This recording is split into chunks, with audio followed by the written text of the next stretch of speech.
Well, well, well. Look who is right again. Sean Strickland finishes Anthony Hernandez in, I believe, the third round of the UFC Fight Night somewhere in Texas. Dallas?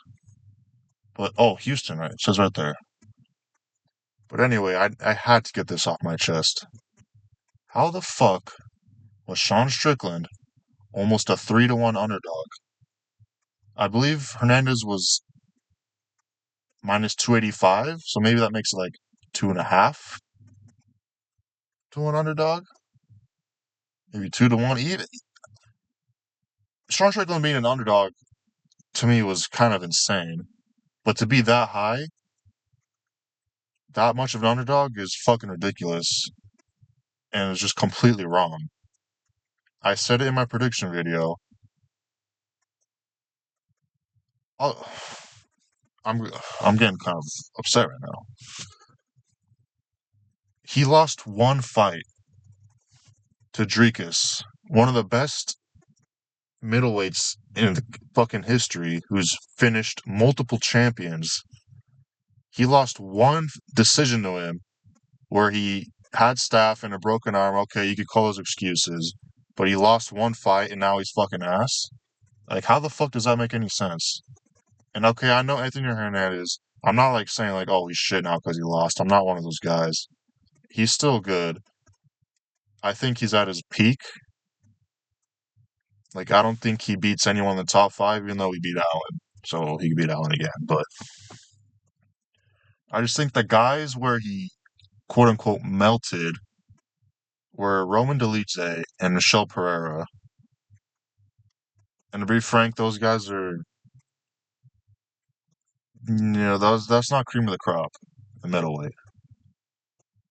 That's bottom of the barrel on the ranking standard. To get to the rankings, you have to be good, of course. But I mean, as Corey Anderson said, there is levels to this. Sean Strickland, former champ, beat the likes of Israel Adesanya, Nasruddin Imavov on a week's notice.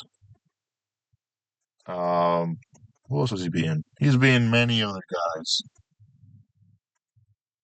But those are just, I mean, Strickland is, even though he's kind of a goofy guy, he's that guy. Like, he's a fucking beast. I think people are kind of, after his last fight where he fought like shit, he did. Um, and people are like, yeah, he's ass now. His style sucks, and he's gonna get melted now. I don't see how that made any sense. Where he's literally never really been taken down at all in his whole UFC career, or at least in middleweight, in the new Sean Strickland era, after the motorcycle crash. He's literally never been taken down. I mean, his cardio has always been insane. He's had nine main events, uh, and 10 5-rounders. Cardio has never been an issue for him. So how was he going to lose this fight? Was he going to get knocked out? Anthony Hernandez he doesn't have one punch knockout power. He just doesn't. And Strickland, he's been he got killed by Pereira, but that's literally about it. He got finished in welterweight a long time ago, but he barely gets hit. We've seen this over and over again. Like, you just have to look in the past to predict the future. That's what Joe Sonnen says. And I thought this was kind of easy to predict. Now I'm gonna be honest. I said the odds should have been even, so obviously not easy prediction for Sean, but I just don't see how Hernandez was such big of a favorite. And so I said, how is he going to win? Is he going to KO him? No, he doesn't KO anyone really. He TKOs people because he makes them exhausted. So is he going to take Sean down? Like I said before, Sean never gets taken down. Why is he going to get taken down now? It just makes no sense. The fight usually goes how Sean wants it to go, except for Dricus. That's literally it. And Pereira. But every other fight, every other main event, it's been the same. He's, how do you say it? Created the dance, is that how they say it? The style or the pace of the fight, he controls every single time. I mean, what else I have to say? It was classic Sean Strickland performance. Just no, actually no teeps because he didn't want him to get caught. Just jabs and the 1-2, and Hernandez with a soft body gets hit right in the liver with a beautiful knee, gets TKO'd.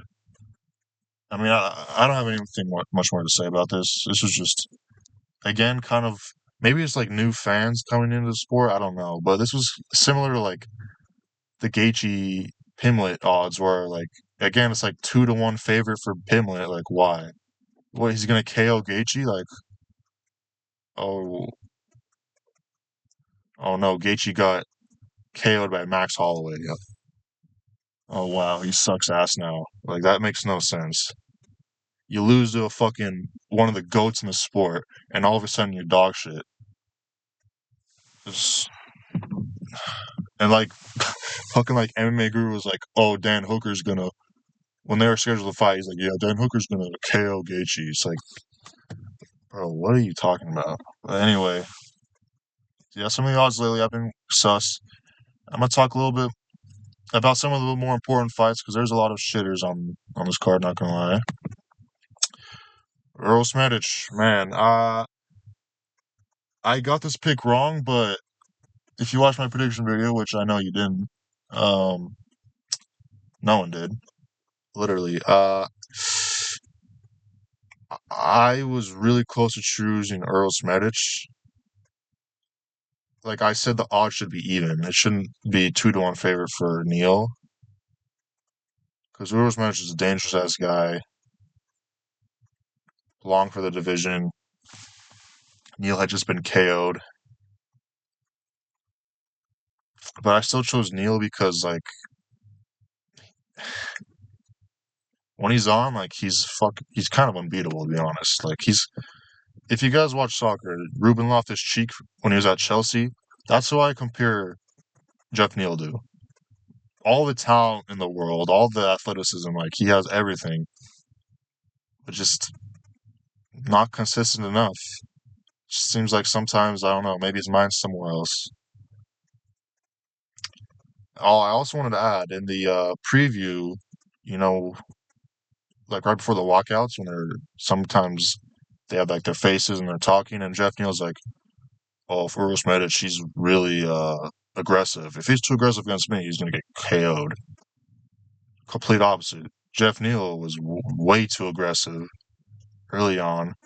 Maybe he wasn't liking the length of Uros, but he literally ran in, jumped in, got clipped, and actually got wobbled, got hurt, and kind of like staggered back and was running back to like recover.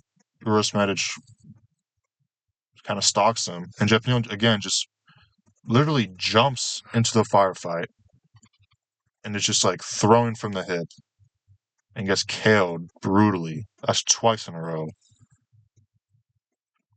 I couldn't believe it.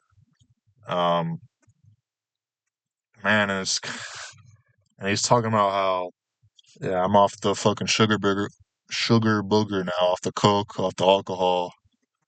I'm finally sober. For the past 5 years, I've been having addiction issues. Now that I'm clean, like everything's supposed to go well. In this sport, you can do all the right things. It doesn't fucking matter. It really doesn't. You could be doing the wrong things, and you could still be fucking top of the world. It only takes one punch.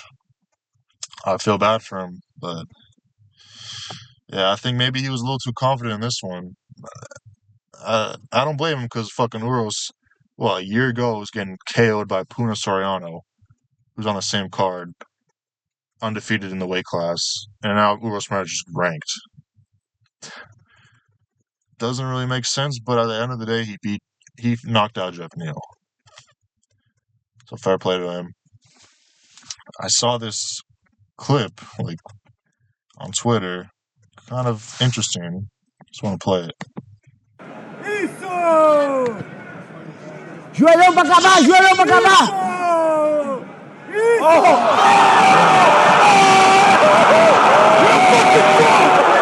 Safe killed his career!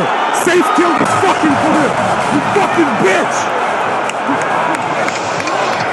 That was Ramiz Brahimai, who used to be teammates with Geoff Neal.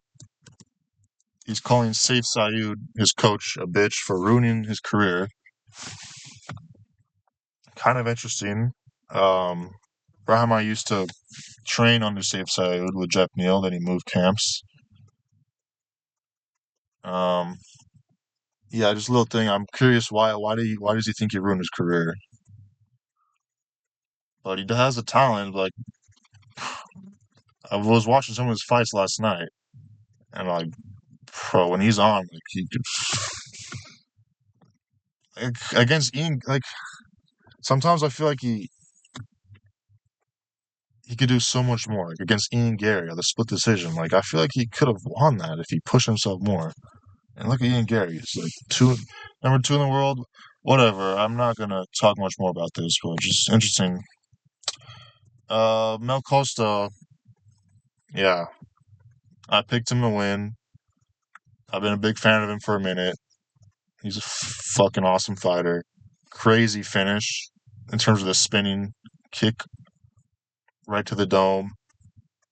I did think the stoppage was kind of early, even though the UFC analysts were like, no, you could clearly see Dan Ige was in pain when he fell. Like, yeah, no shit. Every fucking punch is gonna put you in some pain. And he covered up, and he gets punched on for literally 2 seconds. The ref jumps in. I think it could have gone on for like 2 more seconds, and then I would have been okay with the stoppage if he didn't move. But it is what it is. I think Costa still would have won. He was looking great the whole fight. Now he's ranked after getting murked by Steve Garcia. He's won like 6-7 straight. 6-7. Shout out. Oh man, this fight. Yeah, Jacoby Smith is a fucking beast. The guy he fought, Hamster Hamill, Josiah Harrell. He honestly looked pretty good as well. Like not bad. But I'm not really gonna talk about the performance. Even Smith looks really good. I'm gonna talk about this. Whew, I gotta watch my words. This motherfucker ref right here. Get him out. That stoppage was crazy. Like I know it's a hard job reffing, but I think some shit is unacceptable. And Harrell was clearly out for a while. Like he took too many shots. Like he was out. It's not hard to see that he's out. Literally, the ref is 4 seconds late, which is way too long. He's just not, focused. That's literally the thing. He's not focused. He's like, oh, yeah, they're in side mount. It's whatever. His little hammer fists. He's not taking it serious. That's what it seems to me. And this is the same motherfucker who the Bobby Green stoppage against Jalen Neal. Same shit. Like he's clearly out. Like it's not hard. Like unacceptable. Fuck this guy, Kerry Hotwell he does his fucking L pose. I think he's just too old. Has to be pushing 70. Why is he reffing? How is he still able to ref after that? I know mistakes happen, but like that was not a hard one to like step in. Like he's not focused. He has dementia. That shit pissed me off like really bad. Especially because he's the same guy with the Bobby Green stoppage. Yeah, that's pretty much it. Do I have anything else to say? Any other fights?